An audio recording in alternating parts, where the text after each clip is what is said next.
Bonjour à tous. Quentin, peux-tu me confirmer que vous m'entendez? Oui, c'est bon. Alors, bonjour à tous. Au nom de toutes les confédérations locales, je vous souhaite la bienvenue à notre deuxième information dans le cadre des Mardis de la construction.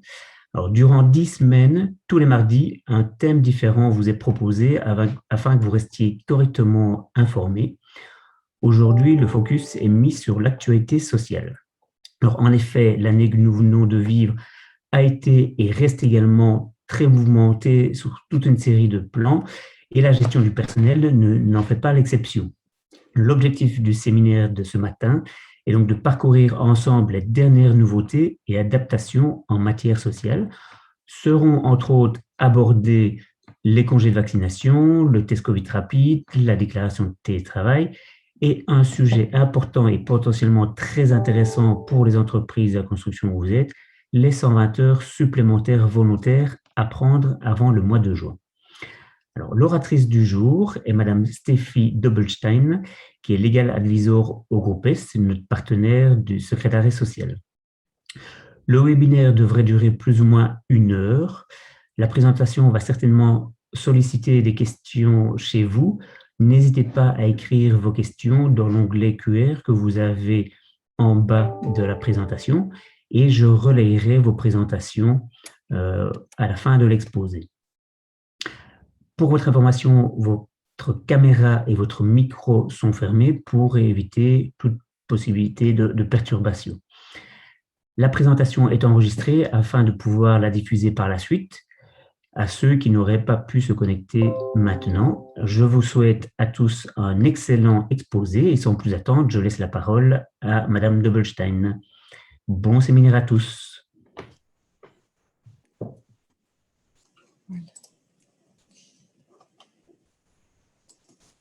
Voilà. Donc, je vais simplement demander aussi si on m'entend correctement. Quentin, est-ce que tu peux me Oui, préciser? oui, c'est parfait. Oui, merci. Donc, un tout grand merci pour la présentation de Monsieur Claus et bonjour à toutes et à tous. Comme précisé, donc j'ai le plaisir de vous présenter dans l'heure qui va suivre donc quelques nouveautés en matière de droit social. Alors, voilà. Donc, on va commencer tout de suite puisqu'il y a quelques sujets intéressants. Donc, le premier sujet que nous allons aborder concerne donc le congé vaccination Corona, qui est donc une nouvelle forme temporaire de petit chômage. Donc, vous connaissez déjà quelques formes de petit chômage, hein, donc, pour des occasions heureuses ou malheureuses, hein, donc l'absence du travailleur pour assister à un mariage ou pour un décès d'un membre de sa famille. Ici, donc, le gouvernement a consacré une nouvelle forme de petit chômage qui concerne le congé vaccination. C'est un petit chômage qui sera temporaire, à la différence des autres petits chômages qui, eux, sont prévus dans la réglementation, hein, donc dans la loi de 1978, pour une durée indéterminée. Ici, le congé vaccination est donc prévu du 9 avril 2021 jusqu'au 31 décembre 2021 inclus. Bien entendu, vu l'évolution de la stratégie de vaccination actuelle, il est possible que ce congé de vaccination soit prolongé jusqu'au 30 juin 2022. Le congé vaccination, c'est la possibilité, donc ce n'est pas une obligation, donc c'est la possibilité pour votre travailleur donc de s'absenter du travail avec maintien de sa rémunération pour se faire vacciner contre la COVID-19. Quelles sont les conditions pour pouvoir solliciter ce congé vaccination? Donc, il s'agit, la personne en question qui vous demande le congé vaccination donc, doit être liée par contrat de travail. Donc là, on entend toute qui est sous contrat avec votre entreprise, donc peu importe la forme du contrat, la nature du contrat, donc à durée déterminée, indéterminée, un contrat de remplacement, un contrat d'étudiant, que ce soit à temps plein, à temps partiel. Ça concerne également les flexi-jobs et ça concerne également les travailleurs intérimaires, mais là, la rémunération, bien entendu, est à charge de l'agence d'intérim. Alors, tout comme pour les autres petits chômages, le congé vaccination donc, permet aux travailleurs de conserver le droit à sa rémunération pendant le temps qui est nécessaire pour se faire vacciner. Alors, qu'est-ce qu'on entend par le temps nécessaire pour se faire vacciner? Donc, c'est non seulement la période au cours de laquelle il se trouve au centre de vaccination pour recevoir l'injection, mais c'est également le temps nécessaire pour se rendre jusqu'au centre de vaccination, et ça couvre aussi bien le trajet aller que le trajet retour. Donc attention, seule la rémunération qui couvre cette période est prise en charge par l'employeur. L'employeur ne prend pas en charge les frais de déplacement. Donc, l'employeur doit supporter donc la rémunération, c'est la rémunération normale au sens de la rémunération par rapport à la réglementation des jours fériés. Alors, est-ce que ce congé vaccination ne peut être utilisé qu'une seule fois par le travailleur, ou s'il est concerné par un vaccin qui implique plusieurs injections, il peut le solliciter à plusieurs reprises? Alors, donc là, à ce niveau-là, donc la réglementation n'a pas limité le droit d'exercice de ce congé de vaccination, et donc s'il est visé par un vaccin qui nécessite plusieurs injonctions, il va pouvoir formuler à plusieurs reprises la demande de congé de vaccination auprès de son employeur. Donc, le travailleur maintient sa rémunération. Cette période est assimilée par rapport au droit aux vacances annuelles. Alors, comment le travailleur met-il en œuvre son droit au congé vaccination? Eh bien, tout comme pour les autres petits chômages, bien entendu, il va devoir prévenir à l'avance son employeur, et ceci le plus rapidement possible dès qu'il a connaissance du créneau, du moment où il peut se faire vacciner. Donc, c'est assez simple dans l'hypothèse où les personnes sont convoquées pour se faire vacciner, puisqu'elles reçoivent leur convocation plus ou moins une quinzaine de jours à l'avance. Donc là, le travailleur doit informer l'employeur dès qu'il a connaissance de ce rendez-vous, ce qui va permettre à l'employeur de pouvoir organiser le travail. Par contre, il faut savoir que le travailleur peut également vous demander d'être libéré de manière tout à fait impromptu s'il s'est inscrit sur une liste d'attente et qu'il est qu'il est sollicité par le centre de vaccination pour se faire vacciner éventuellement dans la journée ou dans les journées qui vont suivre. Donc là, le délai est beaucoup plus court. Donc là, dans cette situation également, donc ça a été confirmé par le SPF Emploi, le travailleur peut également demander à son employeur d'exercer son droit au congé vaccination.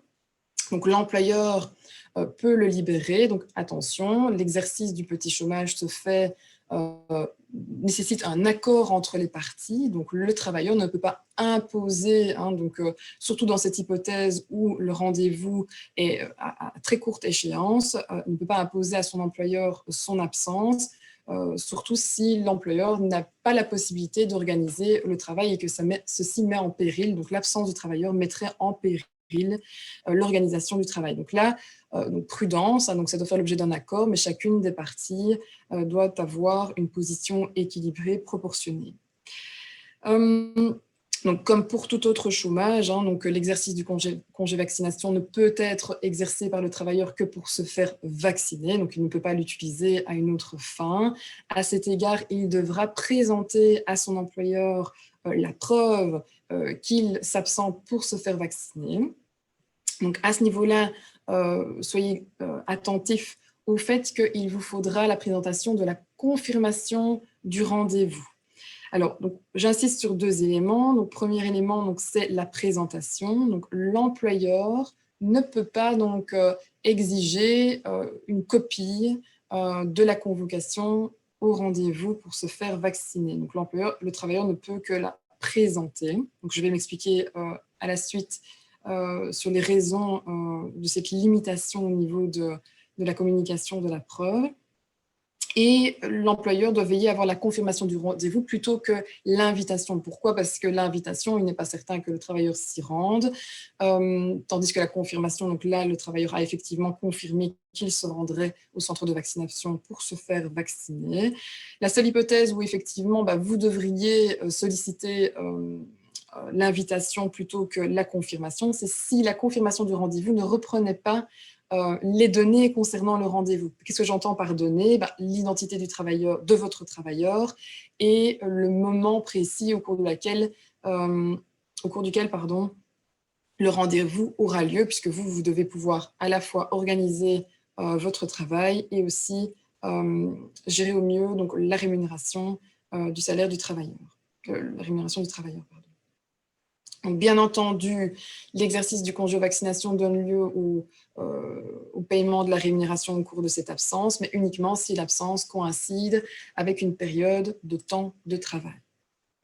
Donc, comme je l'ai précisé tout à l'heure, l'employeur ne peut pas exiger la communication de la preuve de sa convocation au centre de vaccination. Pourquoi? Parce qu'ici entre en jeu le traitement de données personnelles sensibles. Donc, l'employeur va avoir accès à des données médicales qui sont considérées comme des données personnelles sensibles, et dès lors interviennent les sacro-saintes règles concernant la protection des données personnelles, qui sont cadrées, comme vous le savez très bien à l'heure actuelle maintenant, par le Règlement général sur la protection des données, qui soumet à toute une série de principes la possibilité de traiter des données personnelles. Donc, en principe, l'employeur ne peut pas traiter des données personnelles, sauf s'il dispose d'une dérogation légale. En l'occurrence, la dérogation légale qui justifie que l'employeur puisse accéder à ces informations, c'est la gestion optimale des salaires des travailleurs, mais aussi l'obligation d'organiser le travail. Donc ça, c'est la finalité qui justifie le traitement de ces données. Toutefois, le traitement de ces données doit se faire de manière proportionnelle. Dès lors, le gouvernement a dû, sur recommandation de l'autorité de la protection des données, limiter la gestion, le traitement de ces données en ne recueillant que le moins possible d'informations concernant cette vaccination. Et dès lors, le compromis a été de ne prendre qu'une copie de la confirmation du rendez-vous. Donc, vous ne pouvez pas conserver la preuve du rendez-vous. De même que vous ne pouvez pas exiger qu'il vous communique par mail le rendez-vous. Alors, vous allez me préciser, oui, mais bon, j'ai une série de travailleurs qui, moi, sont en télétravail. Comment est-ce qu'il va faire pour me présenter une preuve de la confirmation de son rendez-vous? Oui, alors là, par visioconférence, comme on le fait à l'heure actuelle. Donc, voilà, une petite présentation du document qui permet à l'employeur de vérifier les données. Maintenant, sachez que ça n'empêche pas le travailleur de spontanément vous envoyer une copie de la confirmation du rendez-vous au centre de vaccination. À charge pour vous de bien veiller à supprimer ce mail pour ne pas être en porte-à-faux avec la réglementation. Alors, dernier garde-fou par rapport à la gestion de ces données, c'est que dans le cadre de l'indication des absences du travailleur, vous ne pourrez mentionner uniquement qu'il s'agit d'un petit chômage. Vous ne pourrez pas préciser plus amplement le motif de l'absence. Donc, seule la mention concernant petit chômage pourra être indiquée et pas plus. Donc, en fait, l'objectif visé par la réglementation, c'est de limiter au maximum l'enregistrement de données sensibles. C'est aussi éviter que des employeurs mal intentionnés tiennent une liste de travailleurs qui pourraient être potentiellement affectés d'une maladie sensible, puisque, vu la stratégie de vaccination, il a été mis en priorité les personnes qui ont un certain âge. Donc ça, ce n'est pas inconnu des employeurs. Donc, les employeurs ont connaissance de l'âge de leurs salariés, mais ce sont également les personnes qui sont potentiellement à risque, qui ont été prioritaires dans la première phase de vaccination. Et donc ça pourrait donner un indice à des employeurs mal intentionnés. Donc voilà quelques informations par rapport au congé vaccination. Simple petite précision, donc vous êtes dans un secteur où la majorité des membres de votre personnel ne se trouvent pas en télétravail, mais peut-être majoritairement sur un chantier. Alors, quid si votre ouvrier vous dit en cours de journée, écoutez, cher employeur, moi je viens d'être convoqué au centre de vaccination et j'aimerais vraiment bien pouvoir m'y rendre pour me faire vacciner. Donc là, eh bien, de nouveau, on retombe sur les principes de base qui sont que le petit chômage, donc le congé vaccination, doit faire l'objet d'un accord entre les parties. Et dès lors, si l'employeur est en mesure d'organiser le travail suite à l'absence du travailleur, donc, il a la possibilité, donc il devra, puisqu'il devra se justifier s'il refuse le congé vaccination à son travailleur, libérer le travailleur. Vient ensuite la question du transport du travailleur. Là, l'employeur n'a aucune obligation d'assurer le transport de ce travailleur jusqu'au centre de vaccination. Donc, ce sera à lui à se débrouiller si on est en cours de journée. Et l'employeur n'a aucune obligation non plus de le libérer toute la journée. C'est uniquement le temps nécessaire pour se faire vacciner. Donc, si le travailleur veut se libérer plus que le temps nécessaire, alors il devra faire une demande de congé pour combler le reste des heures de la journée qui ne pourraient pas être couvertes par le congé vaccination. Si par contre, on est dans une autre situation une autre situation qui serait possible aussi, si c'est dans l'hypothèse où si vous organisez le transport de vos collaborateurs, donc pour vous rendre sur chantier et qu'un travailleur vous a demandé la possibilité de se faire vacciner en début de journée, vous ne pouvez pas non plus, donc ça c'est un petit rappel, lui imposer de prendre son propre moyen de locomotion pour rejoindre l'équipe sur chantier, donc, ou alors vous avez son accord exprès en ce sens, ou vous mettrez à disposition du travailleur un véhicule pour qu'il puisse vous rejoindre sur le chantier. Donc, voilà quelques petites informations intéressantes par rapport à ce congé vaccination qui va être sollicité dans les semaines à venir et donc, auquel il faudra être attentif.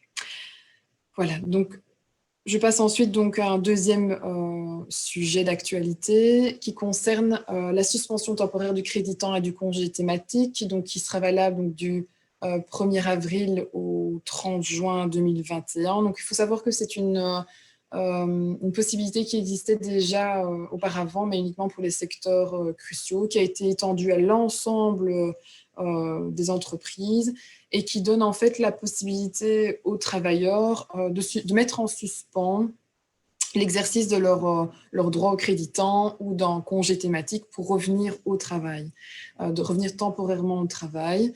Donc, c'est en aucun cas une obligation, donc c'est simplement une possibilité pour le travailleur. Donc, en cas de surcroît du travail, si le travailleur a la volonté de venir en aide de son employeur, eh bien, il a la possibilité de la mettre en suspens.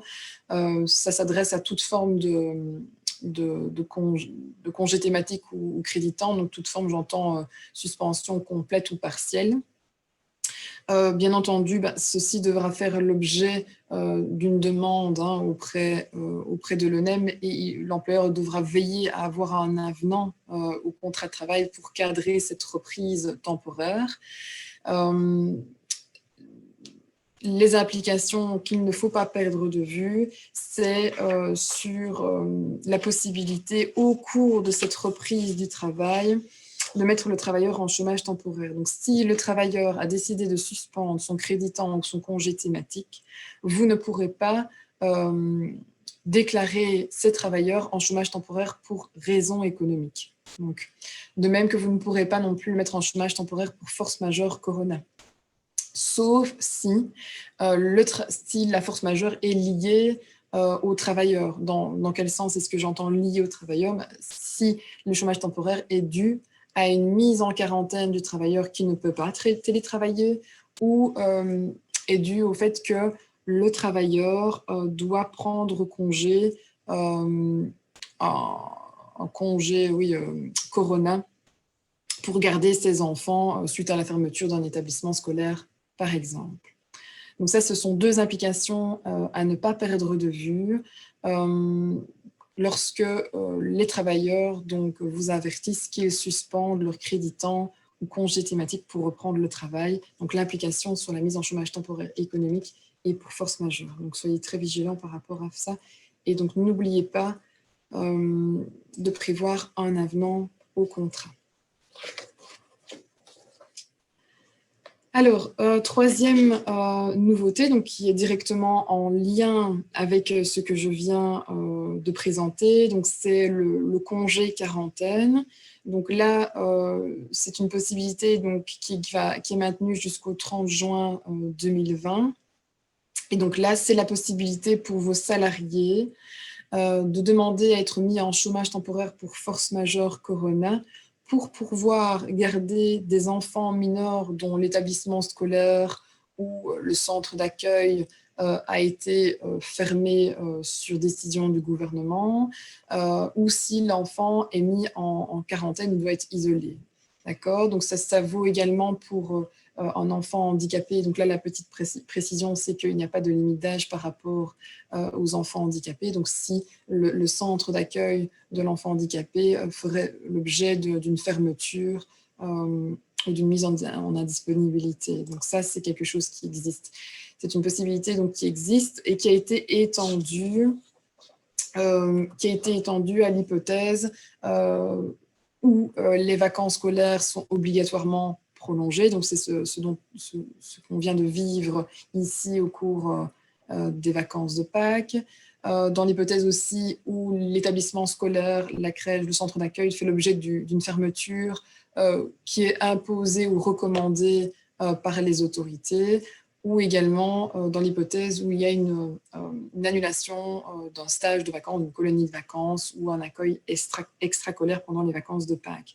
Donc ça, c'est une hypothèse, une situation face à laquelle vous pourriez vous trouver. Et donc, dans ce cas-là, effectivement, c'est une possibilité pour le travailleur de demander à être mis en chômage temporaire. Donc, bien entendu, le travailleur devra avertir immédiatement l'employeur, introduire une demande auprès de l'ONEM et bénéficiera des allocations de chômage temporaire. Alors, quatrième nouveauté, qui fait l'objet d'une actualité donc, ce matin dans la presse, concerne en fait les tests rapides à la Covid-19.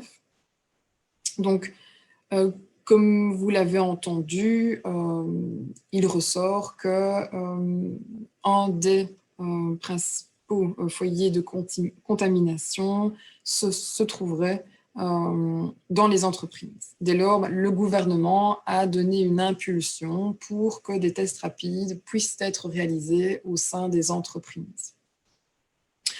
Le cadre légal donc, a été posé, donc un arrêté royal a été pris pour élargir les compétences des médecins du travail. Et le SPF Emploi, suite à l'avis des partenaires sociaux, a défini le cadre dans lequel les entreprises ont la possibilité de réaliser des tests rapides contre la Covid-19. Alors, les principes qui chapeautent la réalisation de ces tests sont les suivants. Donc, le premier élément déterminant dans cette possibilité, c'est que l'employeur ne pourra entamer une stratégie de test rapide en entreprise que via son service externe en prévention, donc via le médecin du travail, qui est seul compétent pour pouvoir réaliser ces tests. Donc, il doit obligatoirement passer par le médecin du travail. Quand bien même l'employeur passe par le médecin du travail pour réaliser ces tests, il devra en outre obtenir le consentement du travailleur. Donc, ce n'est pas parce que l'employeur passe par le médecin du travail pour réaliser des tests en entreprise que nécessairement l'ensemble de ces travailleurs devront s'y soumettre. Il faut encore que le travailleur accepte de s'y soumettre. Et donc là, pour éviter tout contentieux, le mieux est toujours d'avoir un consentement écrit du travailleur. Bien entendu, la gestion de ces tests rapides en entreprise reste soumise à la réglementation sur la vie privée. D'accord ? Donc, le résultat des tests est géré par la médecine du travail l'employeur ne peut pas avoir accès aux données qui sont traitées par le médecin du travail. Tout au plus, l'employeur saura si les travailleurs sont négatifs ou positifs, et positifs sur base d'un certificat de mise en quarantaine. Alors, d'accord. L'initiation de tests rapides en entreprise n'a pas pour effet de dispenser l'employeur de ses obligations par rapport aux mesures de prévention contre la COVID-19. Donc, il reste tenu par les différentes mesures de prévention telles qu'elles sont prévues dans le guide générique, mais les guides sectoriels également. Ça n'équivaut pas non plus, en cas de test négatif à la COVID, à une dispense de mise en quarantaine si le travailleur est dans une situation où il doit se mettre en quarantaine. Bref, les tests rapides en entreprise est une stratégie qui peut être initiée par les entreprises, mais qui reste complémentaire à l'ensemble des mesures de prévention que doivent maintenir les entreprises. Alors, ces tests rapides, donc, ce sont donc des tests nasopharyngés, hein, donc voilà, moins intenses, donc qui sont réalisés par le médecin du travail. Et ces tests peuvent être réalisés dans 3 situations. Donc, il y a 3 hypothèses où ces tests vont pouvoir être réalisés. La première hypothèse, c'est dans le cadre de la gestion d'un cluster, donc d'un foyer de contamination. Donc, dans cette hypothèse de gestion d'un cluster, 2 types de travailleurs peuvent être visés. Donc, soit la gestion, les tests vont concerner tout ou partie finalement de travailleurs qui auraient été concernés par une épidémie imminente. Donc, l'employeur a constaté qu'il y avait plusieurs cas avérés, cas positifs au sein de son entreprise, dans une toute ou partie de l'entreprise, et donc il sollicite l'intervention de la médecine du travail pour pouvoir délimiter voilà, l'ensemble, enfin délimiter, poser une limite à ce potentiel foyer de contamination. Et donc, ce sont ces travailleurs qui sont visés par ce potentiel foyer de contamination qui seront donc soumis à ces tests rapides. Donc ça, c'est la première hypothèse. La deuxième hypothèse, ce sont des travailleurs qui ne résident pas habituellement en Belgique, qui viennent prester au sein de l'entreprise de manière tout à fait limitée, mais qui soit ont été testés positifs, soit présentent des symptômes. Et là, de nouveau, l'employeur peut solliciter l'intervention de la médecine du travail pour pouvoir entamer donc, des tests rapides et venir délimiter ce potentiel foyer de contamination. Dans cette hypothèse, c'est le médecin du travail qui va définir à quelle fréquence les tests vont devoir être réalisés, par exemple 2 fois par semaine, la période pendant laquelle les tests vont être réalisés et bien entendu le public cible, le public visé par cette phase de testing en entreprise. Donc ça, c'est la première hypothèse, c'est la gestion d'un cluster, donc d'un foyer de contamination au sein de l'entreprise. La deuxième hypothèse, elle vise, on ne se trouve pas dans le cadre de la gestion d'un foyer de contamination. Donc, il n'y a pas d'indication réelle d'une épidémie, mais le médecin du travail, en concertation donc, avec l'employeur, peut décider d'initier des tests rapides en entreprise si des circonstances spécifiques surviennent. Par exemple, donc là, le SPF Emploi a donné toute une série de critères. Le cas le plus parlant, c'est l'hypothèse où il s'avère que dans une région déterminée, il y a un foyer de contamination très important. Et donc, pour endiguer ce foyer, eh bien, les entreprises au sein de cette région pourraient faire l'objet de testing rapide en entreprise. Donc voilà, on n'a pas de foyer dans l'entreprise, mais compte tenu de l'évolution des contaminations dans une région de la Belgique, eh bien, l'entreprise pourrait prendre l'initiative avec le médecin du travail d'entamer des tests en entreprise. Autre hypothèse, c'est celle qui concerne des entreprises où il y a déjà eu plusieurs contaminations et donc pour essayer de délimiter ces contaminations, donc là on est plutôt dans de la prévention, eh bien donc on entame à des phases qui sont déterminées, à des périodes qui sont déterminées avec le médecin du travail, des tests rapides. Donc dans tous ces cas-là, donc, que ce soit dans le cadre de la gestion du cluster, donc première hypothèse, qu'en dehors de la gestion du cluster, donc comme vous l'avez bien entendu, ces phases de testing se font en collaboration avec le médecin du travail, mais aussi, n'oubliez pas, en concertation avec les organes de concertation éventuellement installés au sein de notre entreprise. Donc on pense au CPPT et à la délégation syndicale. Donc, il ne faut pas oublier les représentants du personnel, d'impliquer ces représentants du personnel dans la gestion de ces testings en entreprise. Donc, de nouveau aussi, donc comme vous l'avez bien vu, ça peut dans ces deux hypothèses, ça peut concerner toute ou partie de l'entreprise, mais ça doit toujours, en tout cas, être prévu pour une durée déterminée. Donc, on ne peut pas se dire, voilà, moi, je vais faire des tests à durée indéterminée jusqu'à ce que l'épidémie prenne fin. Non, ça doit être cadré. Les périodes au cours desquelles on fait des tests peuvent éventuellement être prolongées, mais ça, c'est à définir en concertation avec le médecin du travail. Donc voilà les deux hypothèses où là, l'employeur a vraiment un pouvoir d'initiative par rapport à ces tests en entreprise. La troisième hypothèse, bon là, on est un peu plus victime des tests en entreprise, c'est lorsqu'elle est imposée par le médecin inspecteur social donc qui relève du contrôle du bien-être. Donc, un médecin inspecteur qui viendrait vous rendre visite en entreprise ou sur chantier et qui aurait voilà, qui aurait sur base de critères d'indices précis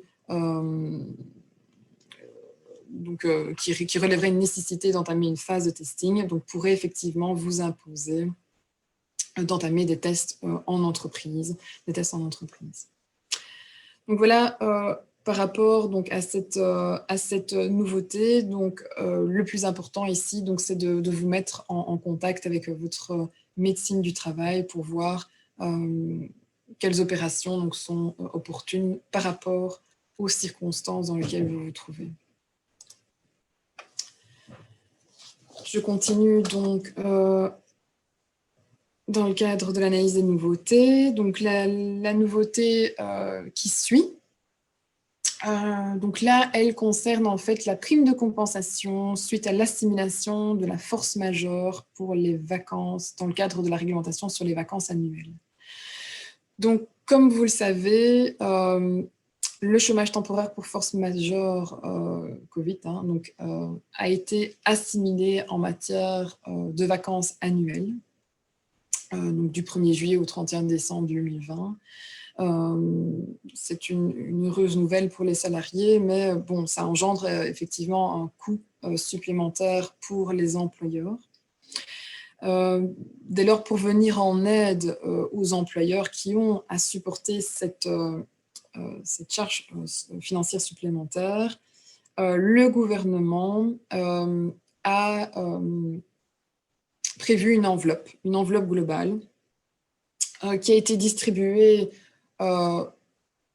pour les ouvriers auprès de l'Office national des vacances annuelles, puisque, comme vous le savez, les vacances annuelles des ouvriers sont directement payées par l'Office national des vacances annuelles, qui, bien entendu, a des caisses qui sont alimentées par les employeurs par le biais des cotisations, mais étant donné que les cotisations n'ont pas pu être perçues sur une rémunération, c'est cette enveloppe financière a directement été allouée à l'Office national des vacances pour pouvoir venir financer donc, les vacances annuelles Par contre, pour les employés, là, ce n'est pas le financement des vacances annuelles est directement supporté par l'employeur. Et donc là, l'autre partie de l'enveloppe financière mise à disposition par le gouvernement a été mise entre les mains de l'Office national de la sécurité sociale, donc l'ONSS, qui va répartir cette enveloppe auprès des employeurs qui entrent dans les conditions. Quelles sont les conditions ? Donc, pour pouvoir obtenir cette prime de compensation, eh bien, les employeurs doivent avoir occupé du personnel donc, soumis à la législation sur les vacances annuelles au cours du deuxième trimestre 2020. Ils doivent toujours occuper du personnel au cours du deuxième trimestre 2021 et ils doivent avoir déclaré un certain pourcentage de jours de chômage temporaire pour force majeure liés à l'épidémie du Covid au cours de ce deuxième trimestre 2020. Cette prime de compensation, elle est calculée par l'ONSS sur base d'une formule en fait, qui va tenir compte du pourcentage de jours de chômage temporaire déclarés sur le deuxième trimestre 2020. Donc ça, c'est entre les mains de l'ONSS. Et cette prime de compensation, elle va directement venir en compensation des cotisations qui sont dues sur le deuxième trimestre 2021. Donc cette prime va intervenir au cours de ce deuxième trimestre, donc ici, qui est en cours, mais nous sommes encore dans l'attente des modalités pratiques du versement de cette prime. Ce qui est certain, c'est que si le montant total de la prime excédait les cotisations qui étaient dues pour le trimestre considéré, il pourrait être reporté sur les trimestres suivants. Donc voilà pour cette nouveauté. On en arrive donc à un sujet qui a été annoncé comme étant très sollicité. Donc, la question donc, des 120 heures supplémentaires volontaires additionnelles. Donc, c'est une possibilité qui avait déjà été instaurée au cours de l'année 2020 et qui a été prolongée ici au cours de l'année 2021 pour une période déterminée. Donc, les heures supplémentaires volontaires additionnelles sont finalement un contingent additionnel aux heures supplémentaires volontaires classiques. Donc, simplement, brièvement, pour rappel. Donc, les heures supplémentaires volontaires classiques, c'est la possibilité pour le travailleur de marquer son accord sur la prestation d'heures supplémentaires que lui offrirait son employeur. Donc, ça suppose l'accord du travailleur, donc son consentement exprès à réaliser des heures supplémentaires, mais sur base d'une offre de l'employeur à réaliser des heures supplémentaires. Ces heures supplémentaires, à la différence d'autres types d'heures supplémentaires, ne nécessitent pas qu'on se trouve dans une situation particulière ou qu'on doive justifier d'un motif précis. Donc simplement, il faut avoir l'accord écrit du travailleur par rapport à la prestation de ces heures. Donc il faut bien se réserver la preuve via une convention. Et lorsque vous avez cet accord du travailleur, il est possible de faire prester jusqu'à 120 heures supplémentaires par an et par travailleur. Ces heures supplémentaires, en fait, ne donnent pas lieu à une récupération, mais seulement au paiement d'un sursalaire, donc de 50% au jour ouvrable et de 100% si elles sont prestées le dimanche et les jours fériés. La convention en question est valable pour une période de 6 mois qui peut être renouvelée, donc si le quota des 120 heures par an et par travailleur n'a pas été épuisé. Et donc, les 120 heures supplémentaires volontaires additionnelles, c'est un contingent supplémentaire à ce quota de 120 heures supplémentaires classiques. Cependant, ce contingent additionnel est régi par des dispositions spécifiques qui ne s'appliquent pas aux heures supplémentaires volontaires classiques. Donc, premièrement, seuls les secteurs cruciaux peuvent faire application de ces 120 heures supplémentaires volontaires additionnelles, dont fait partie la construction. Ces heures supplémentaires volontaires additionnelles peuvent uniquement être prestées jusqu'au 30 juin 2021. Si l'employeur et le travailleur n'ont pas épuisé ce quota, eh bien, il est perdu. D'accord, donc, mais en tout cas, il est valable, donc ce quota est valable jusqu'au 30 juin 2021. La grande différence par rapport aux heures supplémentaires volontaires classiques, c'est que ces 120 heures supplémentaires volontaires ne donnent pas lieu à un sursalaire ni à récupération. Donc, elles sont payées au taux horaire de base, si j'ai envie de dire. Donc, il n'y a pas de sursalaire qui, en principe, est automatiquement affecté dans le cadre de la prestation d'une heure supplémentaire. Attention, ça ne veut pas dire que si on est, par exemple, dans des prestations particulières qui, suivant la réglementation du secteur, impliquent le paiement d'une prime ou d'un sursalaire autre que le sursalaire pour heure supplémentaire, cette prime ou ce sursalaire n'est pas dû.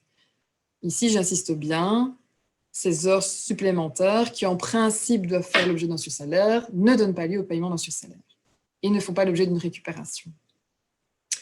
Autre très gros avantage par rapport aux heures supplémentaires classiques, c'est que ces heures supplémentaires additionnelles, donc, ne sont pas soumises à l'ONSS ni au précompte professionnel. Donc, cela signifie que pour le travailleur, le net correspond à son brut et pour l'employeur, le brut correspond au coût salarial de l'employeur. D'accord ?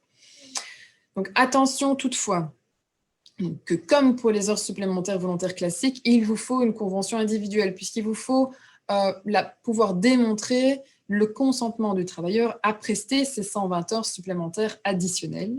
Et dans le modèle que le secrétariat social Groupe Est vous met à disposition, il est en outre précisé qu'il sera en priorité fait application des heures supplémentaires volontaires additionnelles par rapport aux heures classiques, pour justement pouvoir bénéficier de ce régime dérogatoire qui permet de ne pas être soumis à un sursalaire ou à des récupérations et d'être du brut pour net.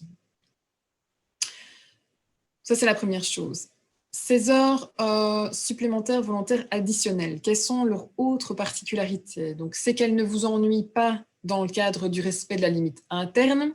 Donc ça, je ne vais pas m'appesantir là-dessus. Donc, sachez simplement que vous pouvez faire prester ces 120 heures supplémentaires sans vous tracasser d'une question de limite interne. Par contre, gardez bien en tête que vous devez toujours respecter des limites maximales du temps de travail au niveau journalier et au niveau hebdomadaire.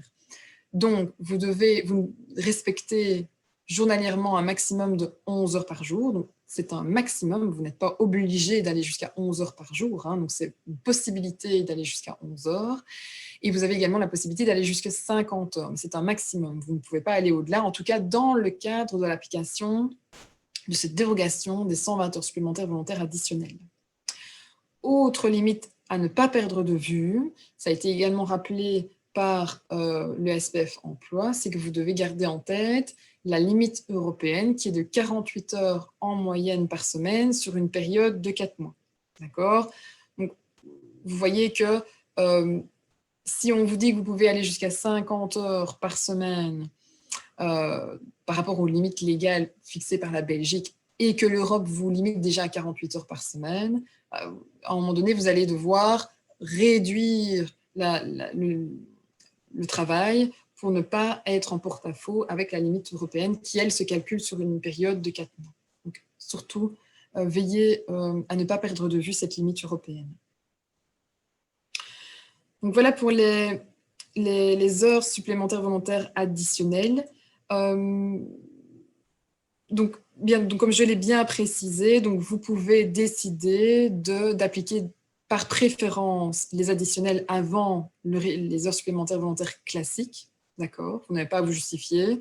Le mieux, c'est de bien le prévoir dans la convention. Et vous pouvez appliquer ce système dès l'instant où vous avez l'accord du travailleur, en dehors de toute circonstance particulière. Donc, le seul fait d'avoir la convention vous permet de faire prester ces heures supplémentaires volontaires additionnelles. Voilà.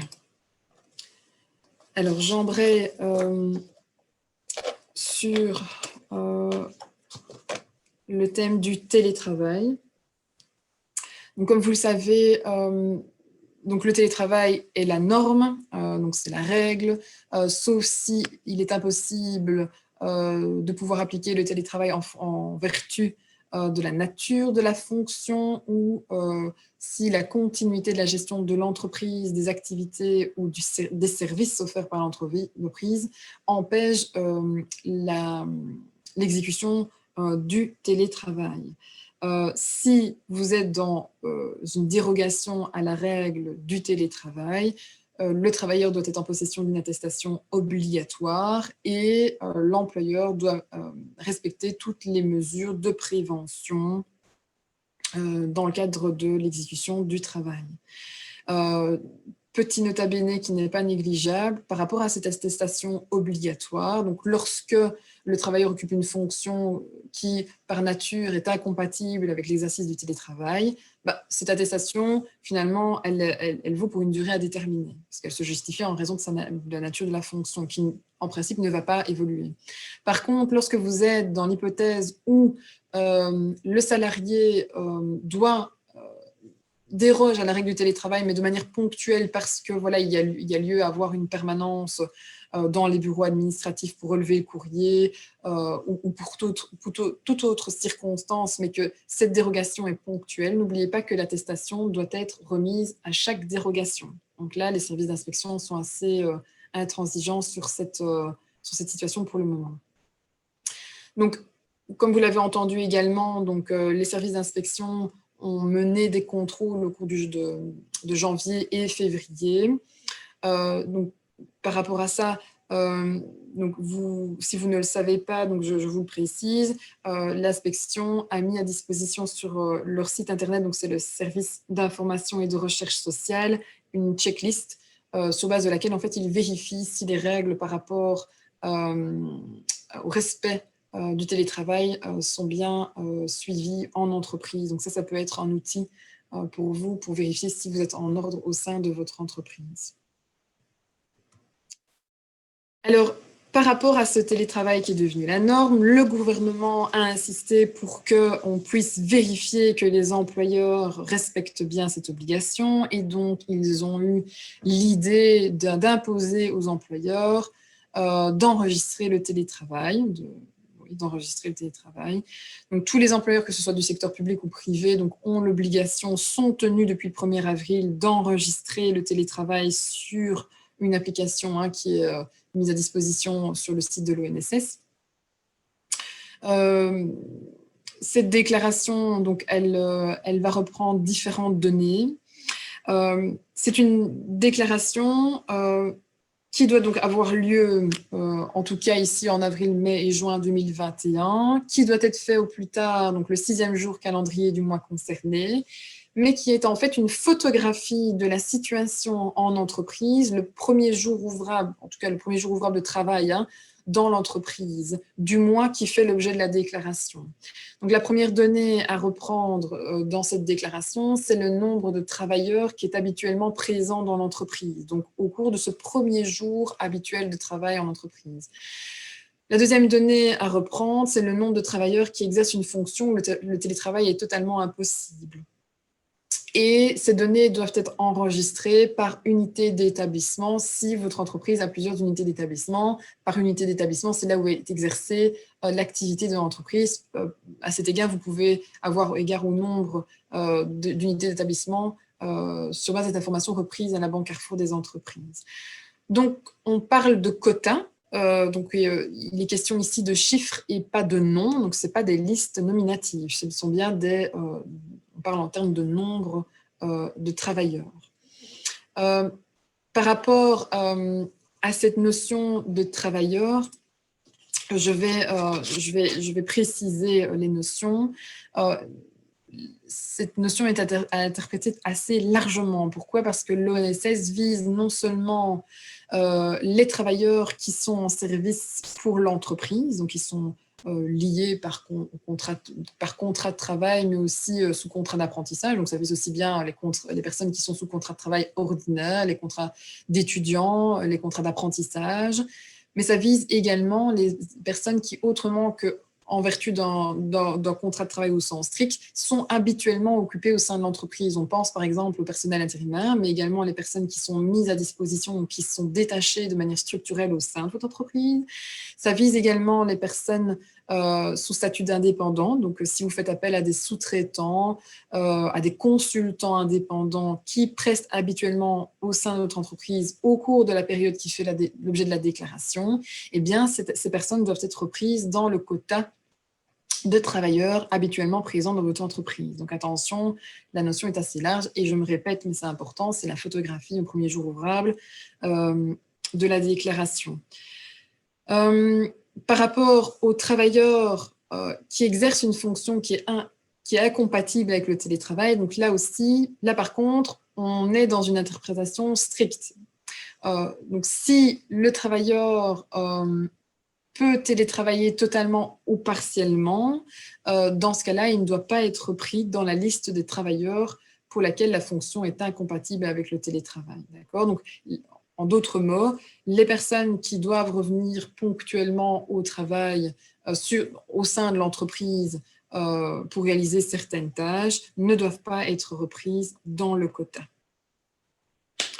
Alors, cet enregistrement, en fait, vous l'avez bien compris, hein, c'est pour permettre à l'inspection donc de mener des contrôles plus efficaces par rapport à l'obligation de respecter le télétravail. Ces chiffres, en fait, que vous aurez renseignés, en fait, ne sont pas contraignants. Hein. C'est un indice au profit de l'inspection pour mener à bien son opération de contrôle. Et bien entendu, si le quota de travailleurs qui est présent au sein de votre entreprise est supérieur à celui qui a été renseigné dans la déclaration, eh bien, vous avez toujours la possibilité de vous expliquer. Donc, puisque, comme je l'ai dit tout à l'heure, les personnes qui sont appelées à intervenir ponctuellement sur le lieu de travail, à déroger donc à la règle du télétravail de manière ponctuelle, peuvent justifier leur présence au moyen de l'attestation. D'accord ? Donc, donc, le fait que le nombre de personnes présentes au sein de l'entreprise au moment du contrôle soit supérieur au quota renseigné à l'occasion de la déclaration n'implique pas automatiquement une sanction de la part de l'inspection. Ça, c'était pour la nouvelle donc, déclaration de télétravail. Donc, le télétravail étant devenu la norme, le gouvernement a eu à cœur les partenaires sociaux ont eu à cœur de régler le télétravail qui n'était pas le télétravail qui était dû à cette situation, à la pandémie à la crise sanitaire, pardon, puisque, comme vous le savez, auparavant, donc, seul le télétravail structurel et le télétravail occasionnel étaient réglementés, mais le télétravail qui était imposé par le gouvernement ne faisait l'objet d'aucune réglementation particulière.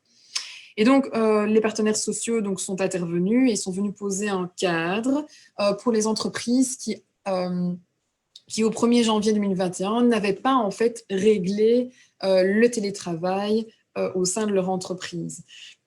Et donc, ce cadre a été défini via la CCT numéro 109, mais qui a une durée de validité limitée puisqu'elle ne vaut que jusqu'au 31 décembre 2021. Cette CCT 109, finalement, elle vise à inciter les entreprises à définir les règles par rapport au télétravail dans le cadre de cette crise sanitaire. Et donc, les entreprises doivent définir les règles soit par CCT d'entreprise, via le règlement de travail ou par accord individuel. Donc, bien entendu, si votre entreprise dispose d'organes de concertation, n'oubliez pas que ces organes de concertation doivent être impliqués dans le cadre de la discussion de ce télétravail. Les questions qui doivent être réglées voilà, sont de 3 types. Donc, la CCT 109 prévoit que l'entreprise et les travailleurs doivent s'accorder par rapport au statut du travailleur pendant le télétravail Covid-19, si on peut l'appeler comme ça, les questions de sécurité de santé et les mesures contre l'isolement. Donc, voilà, donc brièvement, hein, donc, concernant les conditions de travail, ça, le principe reste le même que pour le télétravail structurel et occasionnel. Donc, les travailleurs en télétravail ont les mêmes droits que les travailleurs ordinaires, mais aussi les mêmes obligations, attention. L'employeur doit définir de quelle manière il intervient, hein, dans les coûts du télétravail, mais en toute hypothèse, il doit mettre à disposition les équipements nécessaires et l'assistance technique pour que le travailleur puisse télétravailler. Et si le télétravailleur utilise des équipements, dans quelle mesure les frais sont-ils pris en charge? Les parties doivent aussi s'accorder sur l'organisation du télétravail, donc les horaires, les modalités, pour prendre contact, pour vérifier le suivi des travaux et pour pouvoir aisément contacter le travailleur. Pardon.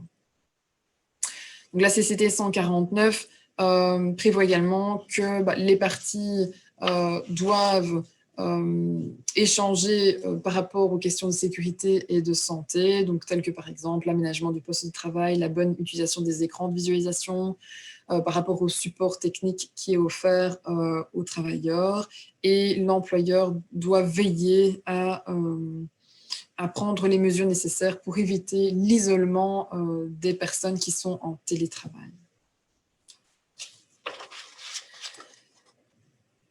Toujours dans le cadre de cette politique de télétravail, donc, qui est quand même assez importante, hein, c'est la norme. Donc, une question d'actualité concerne donc, en fait, les défraiements possibles, hein, dans le cadre de ce télétravail. Donc, comme vous le savez, petit historique, donc, auparavant, seul l'ONSS prévoyait une indemnité forfaitaire dans le cadre d'un télétravail structurel. En début juillet 2020, le fisc s'est aligné sur l'ONSS, en tout cas en ce qui concerne le montant prévu pour le défraiement des travailleurs en cas de télétravail structurel. Mais ici, récemment, donc, le fisc a pris une nouvelle circulaire où il est venu en fait préciser les règles par rapport à l'indemnité télétravail. Et l'ONSS a annoncé qu'il suivait les mêmes règles que le fisc. Donc, il y a une harmonisation, ce qui n'est pas plus mal, hein, donc depuis le 1er mars 2021, du fisc et de l'ONSS par rapport à cette indemnité télétravail. Donc, les deux administrations donc, se sont entendues donc, sur le télétravail, le fait qu'il s'agit de toute forme d'organisation et ou d'organisation du travail dans laquelle un travail qui aurait également pu être réalisé dans les locaux de l'employeur est effectué hors des locaux de l'employeur et de façon régulière. Donc, on exclut par là les hypothèses où le salarié preste dans un bureau satellite de l'employeur, en dehors des heures normales de travail, et on exclut également les personnes, certains types de personnes, donc les dirigeants d'entreprise, les cadres étrangers ou ceux qui ont un régime d'imposition particulier soumis au salariat strict. Donc, harmonisation de ce que l'on entend par télétravail au niveau de l'administration et harmonisation aussi de l'indemnité forfaitaire. Donc, pour les frais de bureau, dans le cadre d'un télétravail structurel et régulier qui équivaut à une journée de travail par semaine, le fisc et l'ONSS acceptent un montant de 129,48 € par mois d'indemnité de frais. Donc, ce montant a été adapté à partir d'avril à 144,31 €. Ce montant, en fait, il couvre les frais liés au télétravail. Donc, c'est l'utilisation d'un espace de bureau, de fourniture, la consommation d'eau, électricité, chauffage, la partie de l'assurance du précompte qui sont utilisées dans le cadre de ce télétravail. Donc, comme vous voyez, donc, par rapport à la position du fisc début juillet 2020, il y a un assouplissement par rapport à la notion de télétravail structurel. Donc, en juillet 2020, le fisc exigeait au moins 5 jours de télétravail par mois. Ici, donc, on prévoit une journée de travail par semaine. Donc, il y a un léger assouplissement. Également, la possibilité de proratiser pour les temps partiels. Donc, ce n'est pas obligatoire, mais c'est une possibilité. Donc, ça doit être prévu. Ça, au niveau des modalités définies au sein de l'entreprise. Donc, harmonisation pour l'indemnité qu'on appelle frais de bureau, indemnité télétravail. Harmonisation aussi au niveau des indemnités forfaitaires pour l'utilisation d'outils de travail. Donc, 20 €, donc les forfaits suivants sont acceptés par les administrations. Donc, 20 € par mois pour Internet, le PC portable, 5 € par mois pour un deuxième écran, une imprimante ou un scanner personnel. Et là, par contre, dans ces hypothèses, on n'exige pas que le télétravail soit régulier à concurrence d'une fois par semaine, comme pour les frais de bureau. Donc là, simplement, un télétravail régulier est uniquement exigé par les administrations, mais sans qu'il ne soit fait référence à un quota précis. Donc voilà un peu pour l'harmonisation des règles au niveau de nos deux administrations, qui ne sont pas toujours du même avis. Alors, l'avant-dernière nouveauté, très rapidement, l'allègement des charges patronales pour la formation des travailleurs. Donc ça, c'est une nouveauté qui est en vigueur depuis le 1er janvier 2021. Donc, le gouvernement a eu à cœur de soutenir les employeurs qui investissaient dans la formation de leurs travailleurs. Et donc, il est prévu que les employeurs du secteur privé, donc, qui sont soumis à la loi sur les conventions collectives du travail, qui offrent une formation aux travailleurs qui ont au moins 6 mois d'ancienneté, puissent bénéficier d'une dispense partielle du versement du précompte professionnel. Donc, je vais voir les conditions par après. Donc, la dispense partielle de versement de précompte professionnel, elle correspond à 11,75% de la rémunération imposable du mois au cours duquel la formation prend fin. D'accord. Sachant que la rémunération sur base de laquelle on va calculer cette dispense partielle de versement de précompte professionnel est plafonnée à 3 500 € par mois. Alors, donc, l'employeur pourra bénéficier de cette dispense donc, s'il investit dans la formation vis-à-vis de ses travailleurs. Il s'agit aussi bien de formations formelles qu'informelles. Donc, les formations formelles, c'est lorsque l'employeur a recours en fait à une organisation, à une société qui va gérer donc la formation.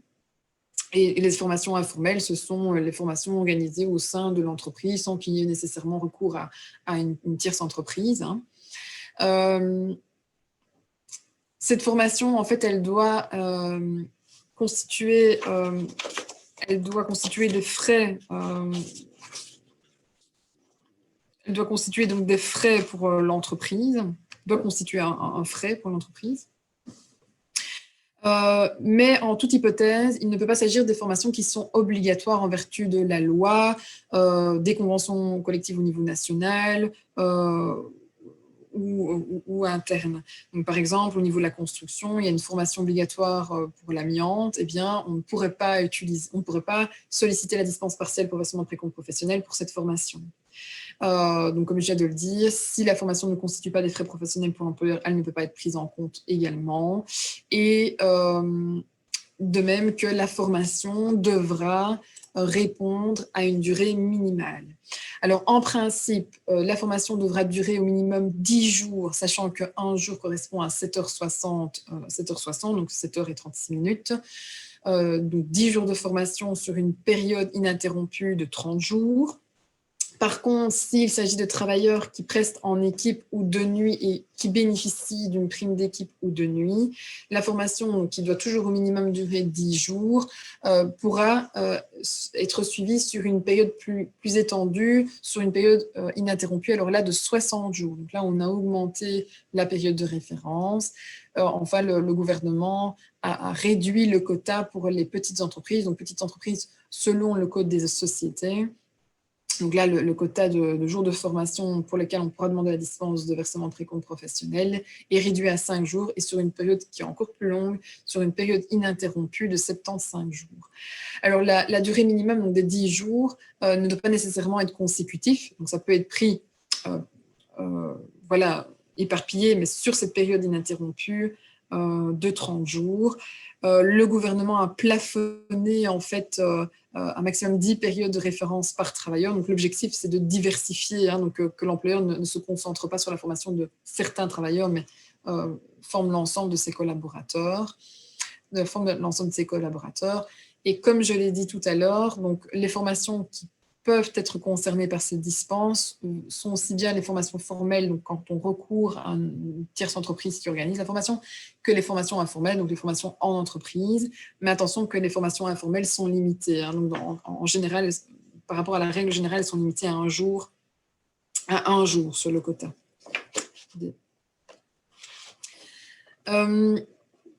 Alors, donc c'est une mesure qui est en vigueur. Simplement, ici, donc, la position de groupe S, c'est de rester particulièrement prudent par rapport à l'utilisation de cette dispense de versement de précompte professionnel. Pourquoi ? Parce qu'il y a encore beaucoup de zones d'ombre.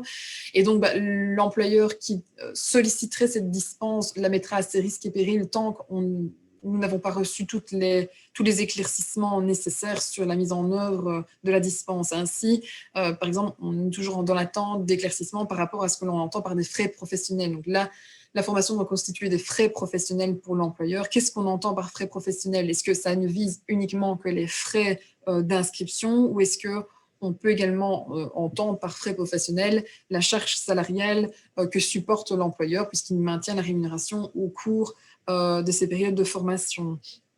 Est-ce que la limite, le plafond des 3 500 € est proratisé pour les temps partiels ou pas? Est-ce que, donc, lorsqu'il s'agit d'une formation en module, parce que voilà, une formation de 10 jours, on peut présumer que c'est en module, est-ce qu'on peut considérer que la formation prend fin et donc on peut solliciter la dispense au cours du mois où le module prend fin, ou est-ce qu'on doit attendre la fin de l'ensemble des modules? Donc ça, ce sont des inconnus. Donc en toute hypothèse, donc l'employeur qui voudra faire application donc, de cette dispense de versement de précompte professionnel aura des formalités à accomplir. Donc il devra tenir une liste nominative des travailleurs qui sont concernés, et mettre les fiches fiscales pertinentes et dans l'hypothèse où il y aura un différend, donc la charge de la preuve incombe à l'employeur. Donc ce sera à l'employeur de pouvoir démontrer qu'il est dans les conditions pour pouvoir solliciter cette dispense. Alors, simplement, on s'interroge sur l'opportunité de cette... Enfin, il y a un coup manqué par le gouvernement encore ici, parce que finalement, la dispense vise les travailleurs qui doivent avoir 6 mois d'ancienneté. Or, finalement, le besoin de formation s'adresse principalement aux travailleurs qui viennent d'entrer en service. Ça vise des formations qui doivent comporter au minimum 10 jours sur une période de 30 jours. Donc, c'est vraiment des formations assez longues. Or, ce n'est pas la norme au sein de nos entreprises, en général, en tout cas en règle générale. Aussi, on regrette que la dispense ne puisse être sollicitée que sur la rémunération du mois au cours de laquelle la formation prend fin. Donc, ça signifie que si, malheureusement, la formation prend fin au cours d'un mois où la rémunération est plus faible. Donc, imaginons un travailleur qui a une rémunération supérieure à 3 500 €, mais qui, au cours du mois où la formation prend fin, ne touche que 2 500 €, eh bien, la dispense, elle équivaut à plus ou moins 293 €. Donc, ça, c'est vraiment dommage. Et donc, voilà un peu les reproches qu'on pourrait faire à cette nouveauté qui existe, qui n'est pas à perdre de vue, mais qui comporte assez bien des lacunes. Voilà. Alors, la dernière nouveauté, on en a entendu parler aujourd'hui matin sur les ondes radio. Donc, ça concerne la norme salariale. Donc là, vous savez que votre possibilité d'augmenter les salaires de vos travailleurs, elle est cadrée, elle est soumise à des limites fixées par cette norme salariale. Donc jusque 2020, donc c'était 1,1%. Ici, sur base du rapport remis par le Conseil central de l'économie, la marge disponible serait de 0,4% pour 2021-2022. À ce jour, nous n'avons toujours pas d'accord des partenaires du groupe des 10. Maintenant, on entend que les discussions commencent à pourrait aboutir, on entend, mais en tout cas, s'il y a un blocage, qu'il n'y a pas d'accord qui serait trouvé, ce sera fixé par le gouvernement. Donc, le conseil, c'est bien entendu de ne pas procéder à des augmentations tant que vous n'avez pas connaissance de la marge de la norme salariale pour les 2 années ici en cours, hein. Bien que vous savez que certaines dérogations, enfin certaines augmentations ne sont pas visées par la norme salariale, mais faites preuve de prudence tant que la norme n'est pas encore fixée. Voilà, je viens de brosser quelques actualités, il y en a bien d'autres, mais ici, les plus pertinentes et les plus sujettes à actualité viennent d'être passées en vue. Je ne sais pas s'il y a des questions. Oui, il y a en effet une autre question. La première, par rapport aux autotests, est-ce que l'on peut donner soi-même des autotests à son personnel? Donc là, non. Hein. Donc là, comme je l'ai bien dit, donc le principe, c'est que vous devez, donc à l'heure actuelle, le cadre légal, c'est que l'employeur doit passer par la médecine du travail. Seule la médecine du travail peut faire réaliser les tests. Les autotests ne sont pas encore possibles. Il n'y a encore aucun cadre légal. Donc ça ne peut pas être possible. Oui. Et un élément, à mon avis, qui est intéressant à préciser, c'est que ces autotests, lorsqu'on fait appel à la médecine du travail, seront facturés également à l'entreprise. Ah oui, tout à fait. Donc ça, étant donné qu'on fait appel au service externe en prévention et protection au travail, donc ceci est à charge de l'employeur. Donc, puisque c'est l'employeur qui prend l'initiative et s'il est la victime d'une recommandation du contrôleur du bien-être, là aussi, ce sera à sa charge, oui, bien entendu. Donc ça, c'est un coût à prendre en considération aussi. Une question par rapport aux 120 heures supplémentaires additionnelles. Donc, je pense que les entreprises ont bien compris l'intérêt qu'il y avait pour elles jusque fin juin de profiter de ce mécanisme qui permet quand même d'avoir un salaire, le brut correspond au net, et il n'y a pas de charge patronale complémentaire, donc j'insiste quand même. Mais j'ai une question, peut-on cumuler ces 120 heures additionnelles aux autres mesures de flexibilité que les entreprises ont déjà au sein de leur entreprise? Oui, donc comme je l'ai dit, donc on peut le cumuler donc, avec les heures supplémentaires volontaires classiques. Donc, ce n'est pas parce que vous utilisez les 120 heures supplémentaires volontaires additionnelles que vous perdez les heures supplémentaires classiques. Donc, elles restent possibles, mais utilisez d'abord les additionnels, le contingent additionnel. En outre, si votre entreprise a consacré, donc n'oubliez pas qu'il y a des formalités à respecter, l'AR 213, donc la possibilité d'augmenter les limites jusqu'à 9h45 dans des périodes d'intense activité ou en été, ou s'il y a un régime de flexibilité jusqu'à 10 heures par jour, 45 heures par semaine, qui est consacré dans votre entreprise, vous pouvez bien entendu les cumuler. Attention, donc vous devez toujours garder en tête que chaque exception suit son propre régime. Donc, par exemple, cette semaine, vous étiez dans la R213, l'horaire était prévu 9 heures par jour, 45 heures par semaine. Il s'avère que vous avez une surcharge de travail et que vous utilisez cette convention des 120 heures additionnelles. Donc, vous pouvez faire prester jusqu'à 11 heures par jour et en gardant en tête que c'est 50 heures par semaine. Et donc là, on bascule dans la deuxième exception qui est les 120 heures additionnelles. Donc, vous devez savoir dans quel régime, dans quelle exception vous vous trouvez et dès lors, quel régime est appliqué aux heures en question. Puisque dans le cadre de la R213, vous le savez, il y a une compensation qui est payée, ce qui n'est pas le cas dans les 120 heures additionnelles. Donc, vérifiez bien quel horaire est communiqué. Si vous avez communiqué un horaire sur base d'une autre dérogation, c'est celui-ci qui va s'appliquer. D'accord ? Par contre, si vous dites à vos travailleurs, non, on en revient à un horaire classique de 8 heures par jour et que vous vous donnez la possibilité via la convention des 120 heures additionnelles, donc là, après les 8 heures journalières, vous serez dans le régime des 120 heures additionnelles. Donc, faites bien attention à ça. D'accord ? Et peut-être un point sur lequel je souhaite insister, c'est aussi lorsque, fin du mois, l'employeur envoie ses prestations au son secrétaire social, de bien préciser les heures supplémentaires que l'on se trouve bien dans le cadre des heures supplémentaires additionnelles. Oui, tout à fait. Sans quoi le secrétaire social, n'ayant pas cette information, risque de payer un sursalaire de 50%. Oui, tout à fait. Oui, tout à fait. Donc là, oui, bien repréciser voilà, quelle exception vous faites application. Tout à fait. Très bonne précision. Très bonne précision. Alors, autre question. Qu'en est-il lorsqu'un ouvrier va se faire vacciner ou se faire tester et qu'on se rend compte à ce moment-là qu'il a de la température? Comment est-ce qu'on doit le déclarer? Oui, donc dans cette hypothèse-là, donc on fonctionne sur base du principe de la première exception. Hein, donc, c'est la première exception qui prévaut, première cause de suspension qui prévaut. Donc, le travailleur s'est absenté au départ pour un congé vaccination. Donc, c'est ce congé vaccination qui doit être déclaré. Si le travailleur fait de la température et est dans l'impossibilité de poursuivre sa journée de travail pour une cause qui est indépendante à sa volonté, et ce qui est le cas en l'occurrence, eh bien alors là, vous savez que c'est l'article 27 de la loi de 78 auquel il faut faire application. Hein, donc, c'est de la rémunération garantie pour le reste de la journée. À charge pour le travailleur d'établir qu'effectivement, il était dans l'impossibilité de poursuivre sa journée de travail. Et si effectivement cette incapacité se poursuit, eh bien, il doit remettre un certificat médical. D'accord? Donc, d'abord le congé de vaccination et ensuite la rémunération éventuellement garantie si le travailleur ne peut pas poursuivre sa journée de travail. Oui, mais écoutez, moi, c'est l'ensemble des questions que j'avais.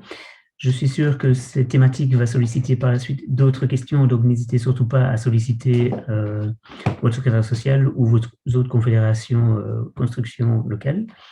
Avant de vous libérer, j'aurais souhaité faire un petit sondage et je vous demanderai d'y répondre rapidement. Donc voilà, normalement, à distance, vous avez accès au sondage, vous pouvez y répondre.